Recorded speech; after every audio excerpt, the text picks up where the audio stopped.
마태복음 9장 27절에서 34절 함께 합독하겠습니다. 시작.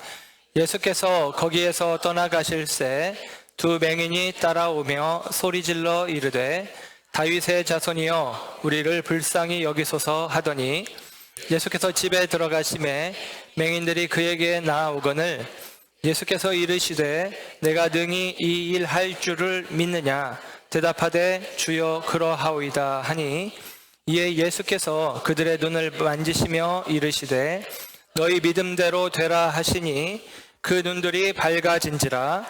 예수께서 엄히 경고하시되 삼가 아무에게도 알리지 말라 하셨으나 그들이 나가서 예수의 소문을 그 온 땅에 퍼뜨리니라.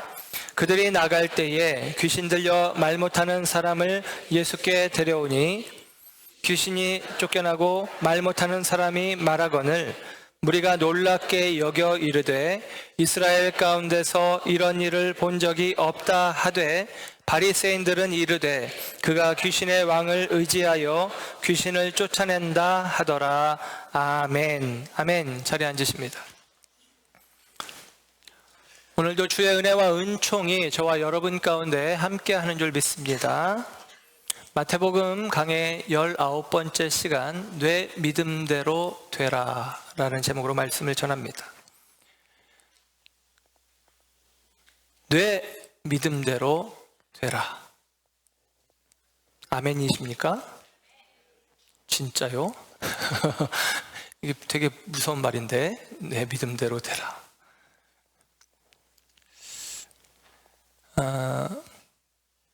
믿음대로 된다. 이게 우리가 가지고 있는 신앙이죠.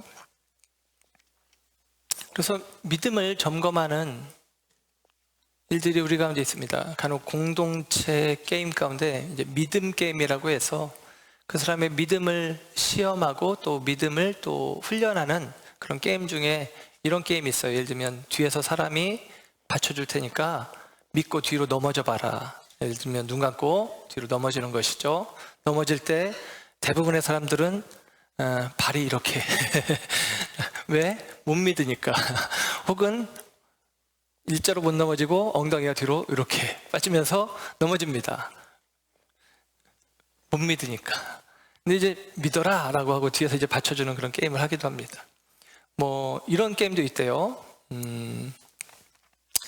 상대의 얼굴을 향해서 주먹을 날리는데 눈 앞에서 내가 멈출 때니까 눈 감지 마봐. 그러고선 이렇게 쌀벌이 하듯이 그때 눈을 감느냐 마느냐. 감으면 나를 못 믿는 것이고 안 감으면 나를 믿는 것이고. 예를 들면 그렇게 믿음 게임을 하는 경우들이 있습니다. 네가 믿느냐. 예를 들면 우리의 신앙생활이 믿음대로 된다. 그럼 내가 믿는 건가 안 믿는 건가? 우리는 계속같이 구분을 하면서 살아야 될 필요가 있는 것 같은 생각이 들기도 합니다. 그리고 믿음에 대한 어떤 도전, 믿음의 도전이 우리에게 있는 말씀처럼 내 믿음대로 되라 라는 말씀은 들려집니다. 베드로가 예수님께서 물 위를 걸어 오시는 것을 보고 베드로가 그런 부탁을 합니다. 나도 물 위를 걷길 원합니다. 와라 했더니 베드로가 물 위를 걸었죠. 그런데 잠시 후에 일렁이는 파도를 보고 두려운 마음이 들었고 물에 빠져 들어갑니다. 그때 예수님께서 믿음이 작은 자라고 하면서 그를 이제 건져주시는데, 여러분 실패를 무릅쓰고라도 도전하는 것, 이걸 믿음이라고 생각하느냐? 교회에서 말하는, 신앙에서 말하는, 성경에서 말하는 믿음이 실패를 무릅쓰고라도 도전. 예를 들면 베드로가 나는 그래도 도전했고 니들은 못했지만 나는 그래도 몇 초라도 잠깐이라도 물 위를 걸었다. 근데 너희들은 못 해봤잖아. 예를 들면 베드로가 배에 올라타서 다른 제자들에게 그렇게 말했을까? 그렇지는 않을 것 같아요. 베드로가 믿음이 있어서 믿음의 도전을 했기 때문에 가능했다라고 볼 수도 있지만, 제가 볼 때는 베드로의 성향입니다. 베드로는 계산하지 않고 앞뒤 재지 않고 일단은 달려가는 스타일이거든요. 주님이 오라 하니까 달려가는 것이죠. 근데 저처럼 우유부단한 사람은 한 번 더 생각하고 그리고 고민하고 이게 가능할 것인가 분석해보고 발을 내딛는 것 자체를 안 할지도 모릅니다. 그러면 저 같은 사람은 믿음이 없고 베드로 같은 스타일의 사람들은 믿음이 있는 것이냐? 그렇지는 않을 것 같은 생각이 듭니다. 그럼에도 불구하고 성경은 우리에게 믿음의 요청을 계속같이 하고 믿음의 도전, 믿어봐라. 그럼 믿음대로 되는 일들이 있다라고 이야기를 합니다. 그것은 사실이죠. 특별히 우리의 믿음을 표현하는 것은, 우리의 믿음이 드러나는 것은 우리의 언어를 통해서 드러날 때가 많이 있어요. 그래서 성경은 이야기할 때 우리의 말대로 되어지는 이야기를 많이 합니다. 그래서 믿음의 말을 해라, 긍정의 말을 하라라고 하는 것이 바로 이 믿음의 요구처럼 우리에게 들려지기도 합니다. 실제로 이사야서 57장 19절 말씀에는 이런 말씀이 있어요. 입술의 열매를 창조하는 자 여호와가 말하노라. 나 여호와가 말하노라. 나는 입술의 열매를 창조하는 자다.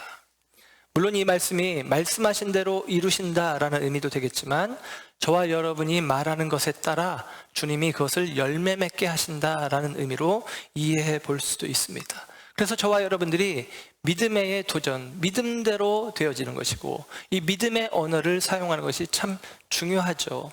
어떤 분이 그런 이야기를 하더라고요. 죽겠네 라는 말을 우리나라 사람들이 많이 쓰는데 이 말은 믿음의 사람들이 써서는 안 된다라는 것입니다.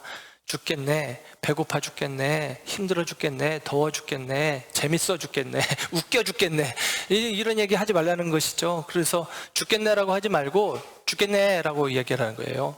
죽겠네라고 하면 안 되고 죽겠네라고 얘기하라는 것이죠. 이게 무슨 말이냐면 죽겠네라는 말이 아니라 죽게 있네라고 이야기하라는 것입니다. 죽게 있네. 모든 것이 주님의 뜻 안에 있다.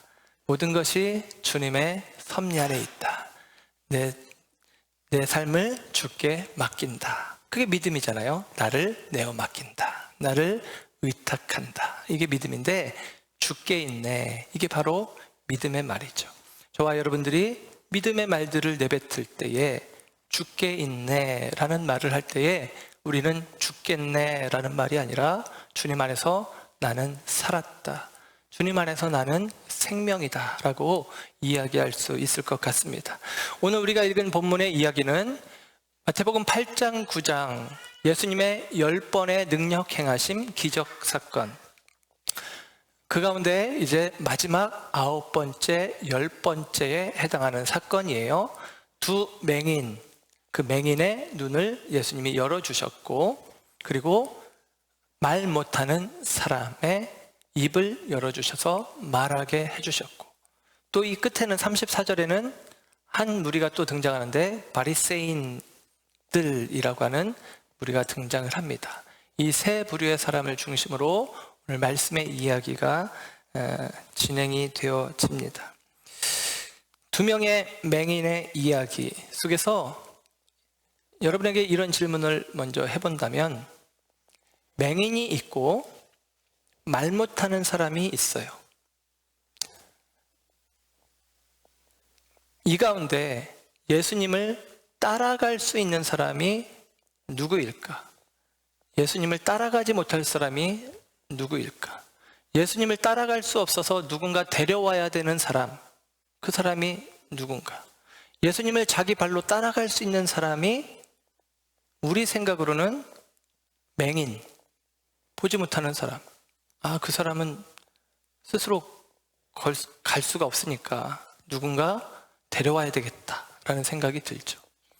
말 못하는 사람, 그가 비록 말은 못하지만 볼 수 있으니까 스스로 걸어서 자기 발로 따라갈 수 있겠다라고 생각을 할 수가 있어요.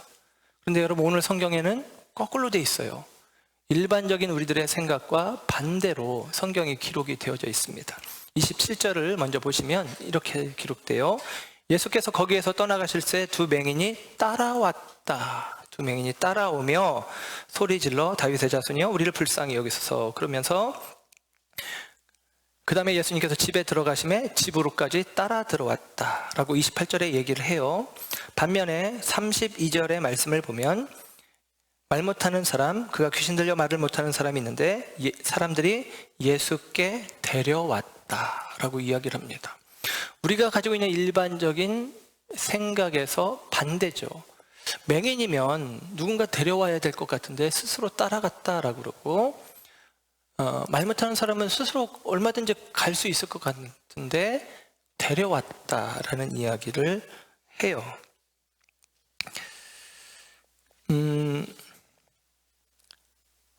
박쥐가 어두운 빛이 없는 동굴 안에서도 막 날아다니잖아요. 그러다가 이제 벽 근처로 가면 탁 사뿐하게 몸을 뒤집으면서 이렇게 거꾸로 매달리기도 하고 그렇게 하죠.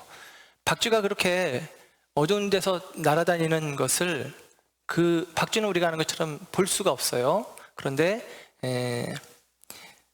이 초음파를 발사해서 돌아오는 반사되는 그 소리를 듣고 귀가 민감해서 듣고 거리를 측정해 가면서 날아다닐 수 있다라는 것입니다. 이것을 에콜로케이션이라고 이제 학명으로는 이야기를 해요. 에콜로케이션, 그 음파, 소리를 통해서 이 거리를 판단하고 방향을 판단할 수 있는 능력, 이게 바로 에콜로케이션이라고 하는 것인데 박쥐에게 있는 것이죠. 예를 들면. 그런데 보지 못하니까 그렇게 듣는 능력이 발전이 되는 것인데 사람에게도 그런 능력이 생기는 경우들이 있다는 것입니다. 그래서 휴먼 에콜로케이션이라고 해서 사람도 음파를 통해서 거리를 측정하는 일들이 가능하다라는 거예요. 실제로 미국의 다니엘 퀴쉬라고 하는 사람이 그 테드라고 하는 미국에서 아주 유명한 그 강연 프로그램이 있는데 우리나라 뭐 세바시, 세상을 바꾸는 시간, 뭐 세바신가 뭐 그런 것처럼 이 짧은 시간 15분 정도의 강연하는 그런 프로그램에 이제 그 사람이 등장을 했는데 그 사람이 말하자면 1살 때쯤 눈이 먼 거예요. 그래서 그는 본 기억 자체도 없는 사람. 그런데 그가 이제 말하자면 이 휴먼 에콜로케이션이라고 하는 그 방식으로 생활을 하는 것입니다. 실제로 이제 그 프로그램상에 이렇게 보면 이제 그런 훈련을 익힌 다른 사람이 등장을 해서 자전거를 타고 기둥 사이로 이렇게 다니는 모습이 있거나, 그러니까 그리고 그런 케이스로 이렇게 보여주더라고요. 자기가 그 다니엘 큐시가 이렇게 뭐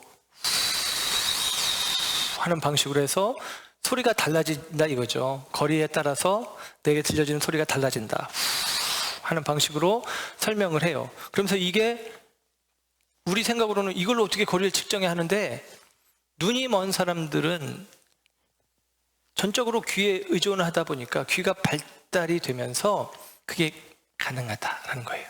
그래가지고 거리를 측정하고 자전거를 타고 가기도 하고 또 예를 들면 방송국에서 실험을 하는데 커다란 넓은 공원에 공 하나를 던져놓고 찾아와 그러면 우리 같으면 더듬더듬해서 한참을 디디다 찾을 것 같은데 뭐 이렇게 소리를 내면서 휘 같은 소리를 내면서 가가지고 그냥 집어오는 거예요. 그게 가능하다라는 것입니다. 참 그런 경우들이 있다는 거예요.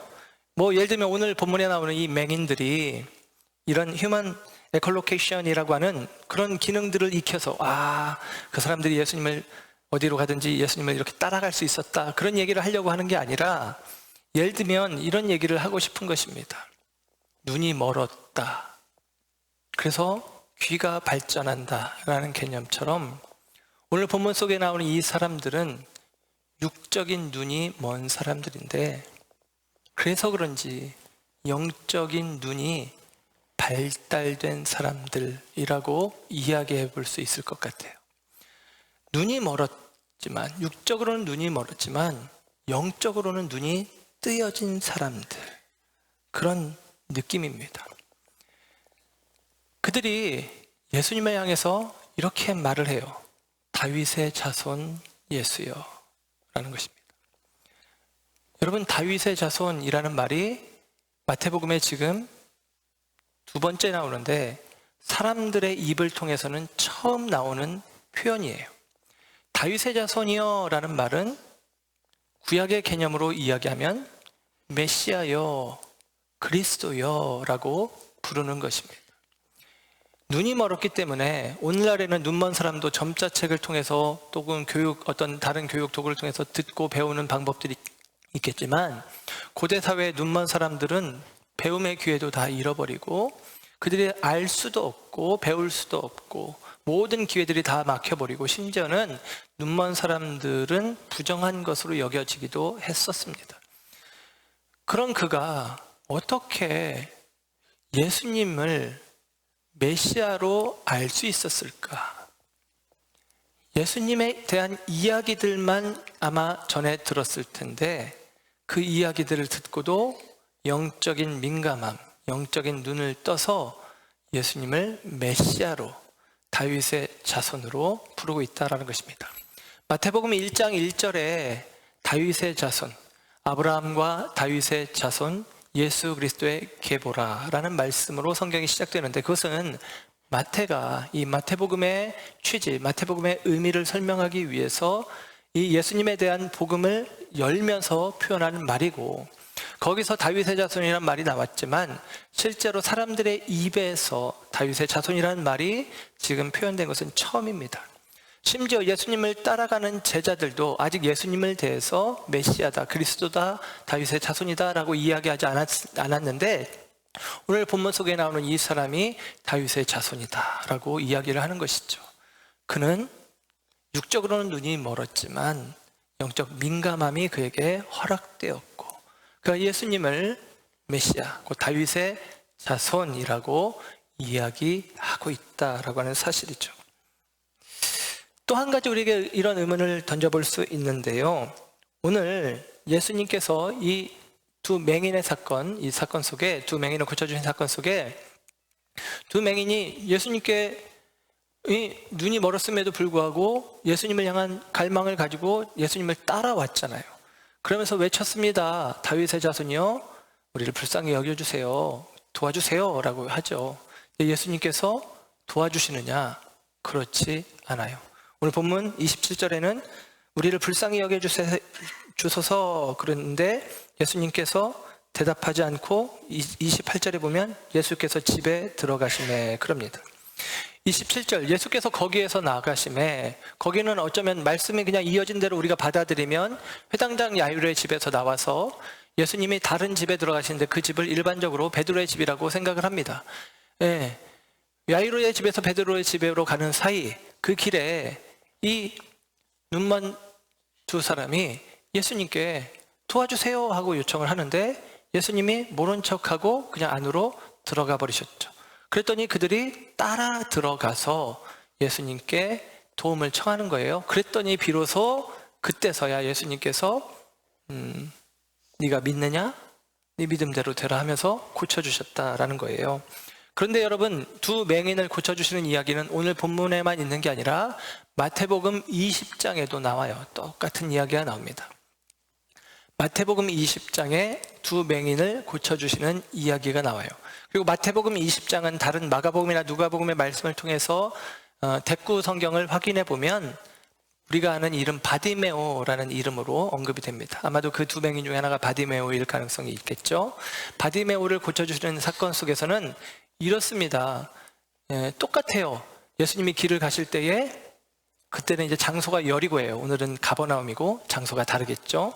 여리고에서 예수님을 향해서 외칩니다. 다윗의 자손이여, 우리를 불쌍히 여겨주세요. 똑같죠? 똑같아요. 그런데 예수님께서 그때는 이렇게 반응합니다. 그들을 불쌍히 여기시고 그들을 바로 고쳐주십니다. 길에서 고쳐주신 거예요. 그런데 오늘 본문은 길에서 다윗의 자손이여, 우리를 도와주세요 했는데 안 도와주시고 집 안으로 들어갔다라는 것입니다. 왜 안 고쳐주셨을까? 이유는 그들이 다윗의 자손이여 하고 외쳤기 때문입니다. 예수님은 다윗의 자손이 맞는데 그럼 왜 그럴까?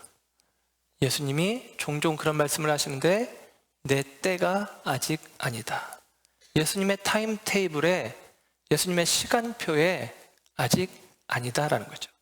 예수님이 그리스도로 드러나실 때는 예수님께서 십자가의 사역을 감당하실 때인데, 예수님은 아직 이 십자가 사역을 감당하지 않고 복음을 더 전하시는 일들을 할 때에 오히려 예수가 그리스도라는 이야기가, 예수가 다윗의 자손이라는 칭함이 오히려 방해가 될 수 있다는 생각을 했던 것 같아요. 실제로 오늘 본문 가운데 보면 30절의 말씀을 보면 이렇게 기록이 되죠. 예수님께서 그들을 고쳐주신 이후에 그 눈들이 밝아진지라. 예수께서 엄히 경고하시되 삼가 아무에게도 알리지 말라 하였으나. 예수님이 전에도 나병 환자를 고치시고 경고하셨어요. 경고하시기를 말하지 마 그랬는데 나병 환자도 가서 나불나불 했거든요. 근데 오늘 본문에는 그 일이 있어서인지 예수님이 이번에는 엄히 아주 강하게 경고하셔서 말하지 마라고 이야기하시는 것이죠. 뭐냐? 아직 내 때가 아니다라는 것이죠. 요한복음 2장에 보면 예수님께서 갈릴리 가나 혼인 잔치집에 가셔서 거기서 물로 포도주를 만들어 주시는 장면이 첫 번째 표적이라고 요한복음은 기록하며 우리에게 말씀해 주는데, 예수님과 어머니 마리아가 한 잔치집에 갔을 때에 그 집에 포도주가 떨어졌습니다. 그리고 그 사실 때문에 예수님의 어머니 마리아가 예수님에게 말하는 거예요. 포도주가 떨어졌댄다. 그래서 예수님이 그래서 나 떨어 어쩌라고요 이렇게 반응하시는데, 그때 이렇게 말씀을 하세요. 아직 내 때가 이르지 아니하였습니다 라는 것이죠. 아직 내 때가 이르지 않았는데요. 근데 예수님이 그러면 내 때가 아니니까 예수님이 행동하지 않으시냐? 아니죠. 우리가 아는 것처럼 물로 포도주를 만들어 주셨습니다. 왜? 그 잔치집의 주인을 불쌍히 여기신 까닭입니다. 예수님이 마태복음 20장에 있는 두 명의 블라인드, 맹인들을 불쌍히 여기시는 마음이 지금 마태복음 9장에서는 없어서 예수님께서 그리 하시는 게 아니라 예수님 불쌍히 여기시죠. 다만 때가 아니다. 그래서 예수님께서 집으로 피하셨음에도 불구하고 이 두 맹인이, 여러분 눈 어두운 사람들이 예수님을 따라 집 안으로 들어가는 게 쉬운 일이 아닐 텐데 그 일을 하는 거죠. 간절함이 있는 것입니다. 그리고 그 간절함을 주님이 긍휼히 보시고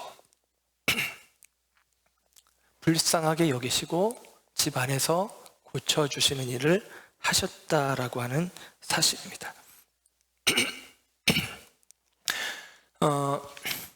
마태복음에는 예수님을 향해서 다윗의 자손이여 라고 외치는 이야기가 3번 나오는데, 오늘 본문의 이야기, 그리고 마태복음 15장 22절에 가나안 여자가 자기 딸을 위해서 다윗의 자손이여 나를 불쌍히 여겨주세요 하면서 이방 여자인데 다윗의 자손을 언급하면서 구하는 장면이 있고, 그리고 말씀드렸던 바디메오로 추정되어지는 이 마태복음 20장의 여리고 성에서 눈먼 맹인이 다윗의 자손이여 우리를 불쌍히 여기소서 하면서 나아가는 모습들이 있습니다. 여러분, 저와 여러분의 신앙은 이것 같아요. 우리를 불쌍히 여겨주세요. 은혜를 구하는 삶이 저와 여러분의 신앙이죠. 기독교 신앙의 핵심이 바로 여기에 있습니다. 반면에 오늘 본문 속에 먼저 살펴볼 것은 이제 말 못하는 사람 이야기 다음에 바리새인이 등장하는데, 바리새인들, 그들은 우리를 불쌍히 여겨주소서 하는 마음이 없잖아요. 우리가 전에도 이야기했지만 나는 예수다 라고 예수님께서 죄사함의 권세, 중풍병자를 고치실 때 말씀하심으로 말씀하셨고, 나는 예수가 필요합니다. 이것이 세관에 앉아 있었던 레위 마태, 그 마태의 고백이었다면, 그 고백, 나는 예수님이 필요합니다. 나는 주님의 도우심이 필요해요. 나는 주님의 긍휼하심이 나는 필요합니다 라고 은혜를 구하는 마음이 우리에게 필요한데, 바리새인들은 그 마음이 없잖아요. 바리새인들의 생각은 자신들의 행위로 자신을 입증하고 싶은 마음이 있는 것이죠. 그러나 오늘 예수님의 요구는 내가 믿느냐. 이 믿음의 요구는 오늘 이 말씀만이 아니라 마태복음 8장 9장의 많은 부분, 내가 믿은 대로 되었다라고 하는 주님의 선언 속에서 나는 주님이 필요합니다, 나는 예수가 필요합니다 라는 신앙의 고백을 가진 사람들 가운데 나타난 생명의 역사들이다 라고 하는 사실을 볼 수가 있습니다. 여러분, 눈먼 두 사람과 그들이 나는 주님이 필요합니다 라면서 주님을 그 힘겨운 과정 속에 따라가는 주님을 향한 간절함이 있는 이 사람들과, 오늘 예수님께서 두 눈먼 사람을 치유해 주시고 그리고 귀신 들려 말 못하는 사람을 고쳐주셨을 때 바리새인들이 하는 반응은 오늘 본문 34절의 말씀을 보면 그들이 말하기를 그가 귀신의 왕을 의지하여 귀신을 쫓아냈다. 이따위 말을 하고 있는 사람들 가운데 여러분 이런 질문을 해볼 수 있죠. 누가 진짜 맹인이냐? 누가 진짜 벙어리냐? 여러분 제가 벙어리라는 말을 쓸 때는 이 벙어리라는 말이 좀 이 언어 장애인을 낮추어 부르는 말이기 때문에 우리가 일반적으로는 쓰면은 안 된다고 요즘은 이야기를 하더라고요. 그러나 이제 예전에는 이제 소경과 벙어리 그렇게 이제 성경을 많이 기록했는데 언어 장애인 이게 좀 기니까 제가 벙어리라는 표현을 쓰더라도 이해를 해주시길 바랍니다. 예를 들면 누가 진짜 소경이냐? 누가 진짜 벙어리냐? 육신의 눈은 멀었지만 그래서 간청하며 주님 앞에 나아가는 그들이냐? 육신의 눈은 열려 있지만 예수님을 시기하는 눈으로 바라보는 바리새인들이냐? 누가 진짜 소경이냐? 누가 진짜 말 못하는 자냐? 육적인 입은 닫혀 있지만 주님을 의지하며 나아가는 인생인지, 육적인 입은 열려 있지만 주님을 비방하는 삶인지, 여러분 저와 여러분이 누가 영적인 소경이요, 누가 영적인 벙어리인지 우리는 이 말씀 속에 쉽게 분간할 수 있고 확인할 수가 있습니다. 이사야서에 이런 말씀이 있어요. 히브리 백성들이 죄를 지었을 때, 유대 백성들이 죄를 지었을 때 하나님께서 징계하시는데 그 징계의 내용이 이런 내용입니다. 여호와께서 이르시되, 이사야서 6장 9절 죄송합니다. 이사야서 6장 9절 여호와께서 이르시되 가서 이 백성에게 이르기를 너희가 듣기는 들어도 깨닫지 못할 것이요 보기는 보아도 알지 못하리라 하여 그럽니다. 이 백성의 마음을 둔하게 하며 그들의 귀가 막히고 그들의 눈이 감기게 하라 그럽니다.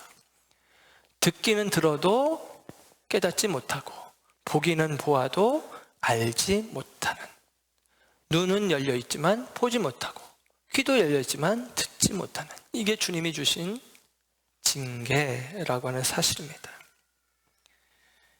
여러분 오늘 바리새인들의 모습은 마치 그와 같지 않습니까?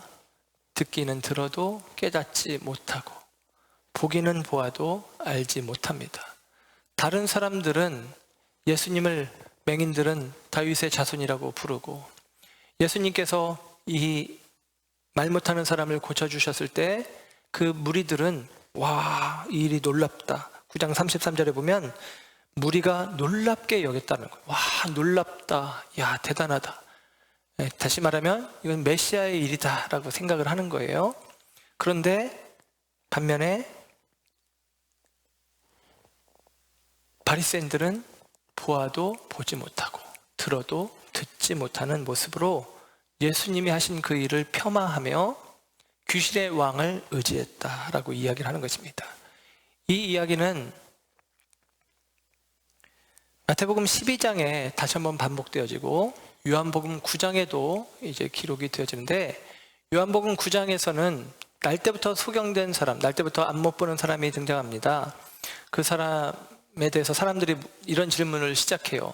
이 사람이 보지 못하는 것이 부모의 죄 때문입니까? 자기 죄 때문입니까? 그때 예수님께서는 누구의 죄가 아니라 하나님의 영광을 드러내기 위함이다 라고 말씀하시고 그 사람의 눈을 뜨게 해주죠. 근데 그 일 때문에 예수님이 이제 곤욕을 겪게 되어지는데, 예수님이 그 사람의 눈을 뜨게 해줬을 때가 안식일이었고 바리새인들이 이것을 문제 삼아서 안식일에 왜 일을 했느냐, 의료 행위를 했느냐, 잘못된 일이다 라면서 누구냐라고 따져 물으면서 맹인에게 따져 묻습니다. 그리고 그들이 이제 예수님께 대해서 이제 따져 묻기 시작을 하는데, 그때 예수님께서 이렇게 반응을 하세요. 요한복음 9장 39절에 보면 예수께서 이르시되 내가 심판하러 이 세상에 왔으니 보지 못하는 자들은 보게 하고 보는 자들은 맹인이 되게 하려 함이라. 아멘. 이사야서 6장 9절에 있었던 그 말씀이 지금 그대로 성취되는 거죠. 내가 심판하러 왔다. 보지 못하는 사람은 보게 되겠지만 보는 사람은 보지 못하게 된다. 그랬더니 바리새인들이 기분 나빠서 우리 떠러 하는 얘기냐? 우리가 지금 맹인이란 말이냐? 그렇게 이야기를 해요. 그때 예수님이 이렇게 다시 말씀하십니다. 9장 41절 예수께서 이르시되 너희가 맹인이 되었더라면 죄가 없으려니와 본다고 하니 너희 죄가 그대로 있느니라. 너희가 맹인이었더라면 죄가 없겠지만 본다고 하니 너희 죄가 그대로 너희 것이다. 그 얘기를 하는 거예요. 본다고, 스스로 본다고 여기느냐? 그러나 보지 못하고 있으니 너는 죄인이다. 바리새인들은 자기들이 하는 행위를 드러내며 이것이 내가 의롭게 되어지는 결과로 여기고 있었는데, 그래서 자기들은 의롭다, 자기들은 본다, 자기들은 안다라고 생각했지만 주님의 평가는 아니죠. 너희들이 눈은 떴지만 보지 못한다라는 것이죠. 너희들이 왜 그러냐? 심판 가운데 있기 때문이다. 믿음의 눈으로 보지 않고 불신의 눈으로 보니까 예수님을 향해서 보지 못하는 사람들도 간구함을 가지고, 간청함을 가지고, 간절함을 가지고 다윗의 자손이여 라고 하든지, 오늘 예를 들면 말 못하는 사람, 이 사람이 말 못한다는 얘기는 일반적으로 듣지 못하는 거거든요. 듣지 못하는 사람이 말을 못합니다. 그런데 이 사람이 듣지 못하는 이유, 말을 하지 못하는 이유를 성경은 귀신 들렸기 때문이라는 거예요. 귀신이 들렸기 때문에 귀신에 사로잡혀 스스로 원함도 없는 사람, 그 마음을 빼앗겨 내가 고통 가운데 있지만 그 고통을 고통으로 여기지도 못하는 안타까운 현실 가운데 있는 사람들, 그들은 스스로 나아가진 못하지만 무리가 대신 그 역할을 해주는 것이죠. 마치도 중풍병자를 위해서 4명의 사람들이 침상을 메고 오듯이, 그가 볼 수 있는 눈은 있었지만 귀신 들려 스스로 원함을 알지 못하는 상태에 있었기 때문에 그가 예수가 필요해라는 마음으로 무리가 그 귀신 들려 말 못하는 사람을 데려오는 것이죠. 예를 들면 보지 못하고 듣지 못하지만 간절함이 있는 사람들, 간절함이 요청되는 사람들, 그들은 믿음의 눈으로, 믿음의 언어로 주님 앞에 나아가 주님을 찾고 주님을 부를 때에 주님의 은혜를 베푸시지만, 반면에 이 바리새인들은 그 눈을 가리우게 하시고 그 입으로 흐트러진 말을 하게 하시는 것이죠. 여러분, 능력을 보고도 귀신의 역사라고 폄하하는 바리새인들의 언어, 이 능력을 보고도 예수를 그리스도라고, 이들은 율법도 알고 성경도 알고 있는데 예수를 그리스도라고 말하지 못하는 이 바리새인들에 대해서 책망하시는 것입니다. 불신은 우리의 눈을 실명하게 하는 것이고요, 신앙은, 믿음은 우리의 눈을 조명케 하시는 은혜 속에 이끌어가는 것입니다. 주님의 구원이 뭐냐? 주님이 저와 여러분에게 빛을 비추어 주심으로 시작이 되어지는 거거든요. 주님이 빛을 비추어 주셔야 우리는 비로소 볼 수가 있는 것입니다. 구원의 은혜가 저와 여러분 가운데 있어서 저와 여러분의 눈을 닫지 않고 열어주시기를 축복드리고, 성경에 그런 얘기가 많이 있잖아요. 들을 귀 있는 자는 들어라. 저와 여러분의 귀가 들을 수 있는 귀가 되어지기를 주님의 이름으로 축복합니다. 이사야서 35장 5절에는 메시아가 오셨을 때에 대해서 기록을 합니다. 이사야서에 가장 많이 등장하는 표현 중에 하나는 그때에 혹은 그날에라는 표현이에요. 그때가 언제냐? 메시아가 오실 때라는 거죠. 주님의 날, 그런 날인데, 이사야서 35장 5절에 이렇게 성경은 기록합니다.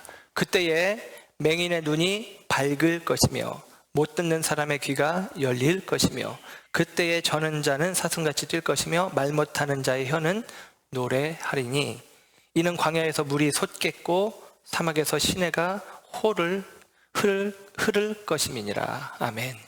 여러분, 그때 광야에 샘이 솟고 사막에 시내가 흐르는 하나님의 나라가 완성되어진 때, 메시아가 오시는 때죠. 그때 눈먼 자는 밝히 보게 되고 말 못하는 자는 입을 열어 노래하게 될 것이다 라고 이야기합니다. 오늘 본문에 소경이 눈을 뜨고 벙어리가 말을 합니다. 메말랐던 심령에 생수의 샘이 솟아나고 목말랐던 영혼에 생수의 강이 흘러넘치기 시작했습니다. 그러면 이때가 어느 때입니까? 그때죠. 그때입니다. 주님이 오신 때죠. 구약을 알고 있다면, 율법을 가르치는 자들이라면 소경이 눈을 뜨고 벙어리가 말을 할 때에 다윗의 자손이로구나, 메시아로구나, 그리스도로구나 라고 생각해야 하는 것이 마땅합니다. 그런데 바리새인들은 그렇게 하지 않는다라고 하는 사실이죠. 바리새인들은 보아야 할 것을 보지 못하고 그리스도의 일들을 보고도 깨닫지 못합니다. 그들은 믿음으로 보지 않았기 때문이죠. 마태복음 12장에도 다윗의 자손이여, 다윗의 자손이다 라고 사람들이, 마태복음 12장에도 똑같은 사건인데 한 사람이에요. 눈 멀고 말 못하는 사람, 귀신 들렸기 때문에 눈 멀고 말 못하는 한 사람이 있는데, 이 사람이 치유받았을 때 사람들이 와, 다윗의 자손이다 라고 생각하는데, 그때도 바리새인들은 어떻게 반응하느냐? 똑같이 귀신의 왕 바알세불을 힘입지 않고는 귀신을 쫓아내지 못하리라, 그렇게 반응을 하는 거예요. 생각이 없습니다. 반응하지 않아요. 여러분, 소아시아 7교회, 요한계시록에 나오는 소아시아 7교회 가운데 마지막 7번째 교회는 라오디게아 교회입니다. 소아시아 7교회 중에서 가장 부유한 도시입니다. 양모 산업이 발전되어서 돈이 생성되고 교통의 요충지다 보니까 금융업, 화폐 환전 등의 금융업이 발달이 되어서 돈이 많은 곳입니다. 그곳에는 이제 의과대학이라고 해서 안약을 만드는 기술이 발전해서 안약을 만들어 파는데, 로마 제국에서 가장 유명한 안약입니다. 우리식으로 표현하면 Made in 라오디게아, 그러면 이야 따봉, 그렇지 최고지 라고 인정해주는 그런 안약을 만드는 곳이었어요. 그런데요, 그 라오디게아 교회를 향한 예수님의 책망이 이렇습니다. 요한계시록 3장 17절에 내가 말하기를 나는 부자라, 부요하여 부족한 것이 없다 하나 뇌 곤고한 것과 가련한 것과 가난한 것과 눈먼 것과 벌거벗은 것을 알지 못하는도다. 너는 스스로 나는 부자다라고 하지만 아니야, 너는 가난해. 나는 옷 입었다라고 생각하지만 아니야, 너는 헐벗었어. 나는 보고 있다라고 생각하지만 주님은 아니야, 너는 보지 못하고 있어 라고 평가하시는 것입니다.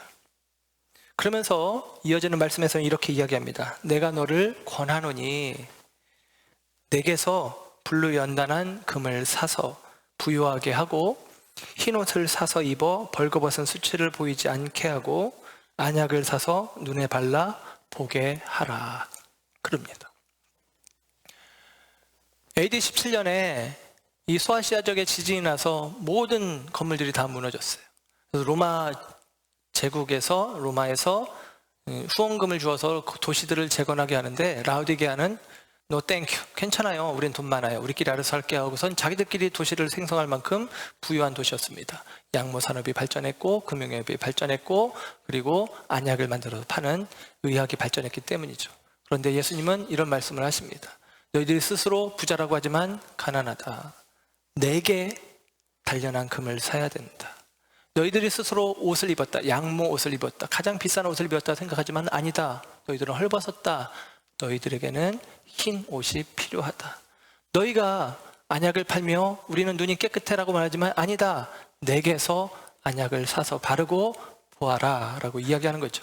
여러분, 이 책망이 마치도 나는 보고 있어, 나는 듣고 있어 라고 하지만 영적으로 눈먼, 영적으로 벙어리된 바리새인들을 향한 책망처럼 들리지 않습니까? 여러분, 오늘 이 시대에도 수많은 사람들이 나는 보고 있어, 나는 듣고 있어 라고 하지만 영적으로 눈 멀고 영적으로 귀가 닫혀 듣지 못하고 보지 못하여 하나님의 일들을 알지 못하는 영혼들이 얼마나 많은지 모릅니다. 그들이 필요한 것은 예수님께 와서 사는 것입니다. 예수님께 산다는 것은 뭐냐? 예수님이 필요하다는 것이죠. 나는 예수님이 필요합니다. 여러분, 예수님의 원하심이 저와 여러분의 삶 가운데 이루어지는 거예요. 나의 믿음은 내 믿음이 크고 작고가 아니라 믿음의 대상이 중요하다고 늘 말씀드렸는데, 예수님이 하시고자 하시는 일이 이런 일들입니다. 불쌍히 여기시고 구원하시고 눈 먼 자를 눈뜨게 하시고 말 못하는 자로 하여금 입을 열어주시길 위해서 예수님은 그때 주님의 날에 우리 가운데 오신 것입니다. 그래서 믿음은 뭐냐? 그 주님을 인정하는 거예요. 오늘 두 눈먼 사람이 혹은 말 못하는 사람이 내가 믿느냐라고 했을 때 네 믿음이 크냐 작으냐, 진짜냐 거짓이냐, 그걸 물은 게 아니라, 예수님이 물었을 때 그 이전에 그들의 요구는 뭐였냐면, 그들의 예수님을 향한 외침은 뭐였냐면 다윗의 자손이여 라는 것입니다.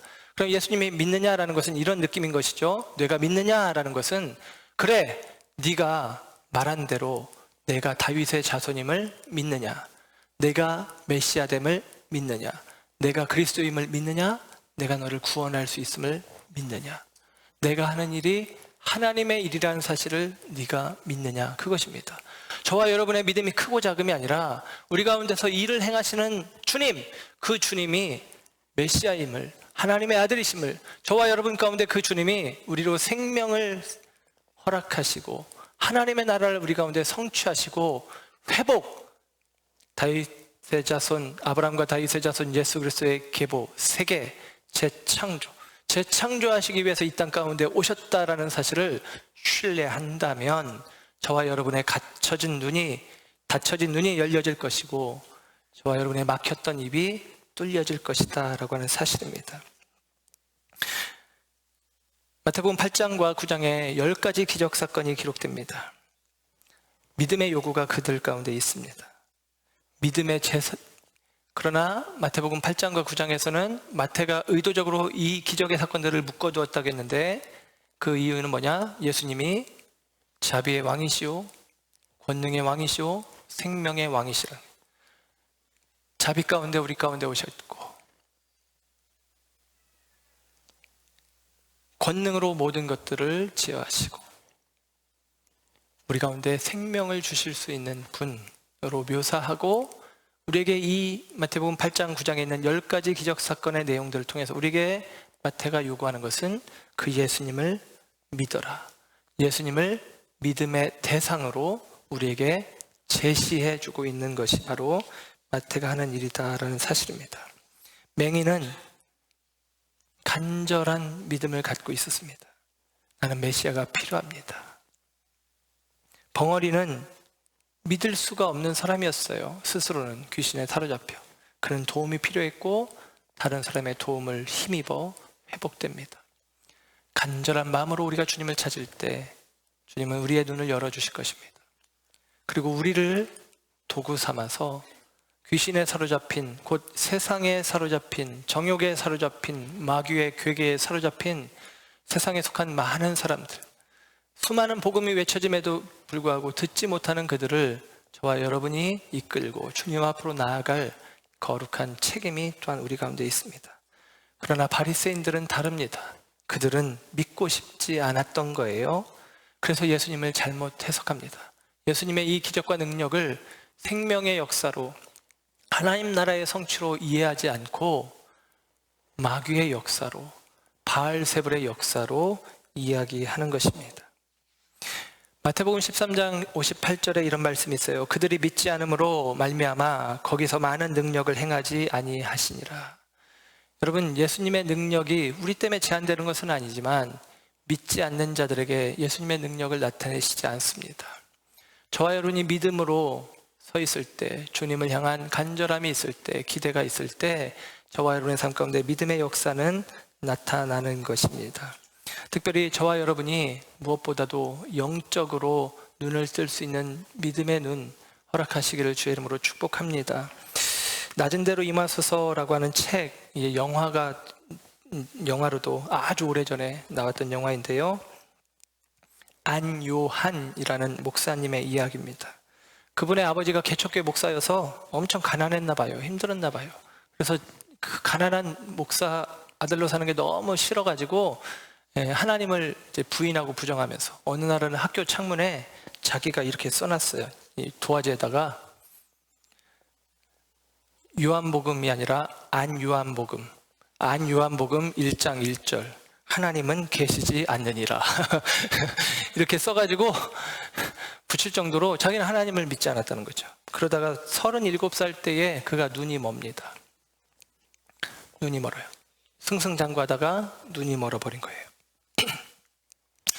그러고 나서 한참 지나다가 하나님의 음성이 그에게 들려주는데, 말씀을 들려주시는데 여호수아 1장 9절의 말씀이 그에게 들려집니다.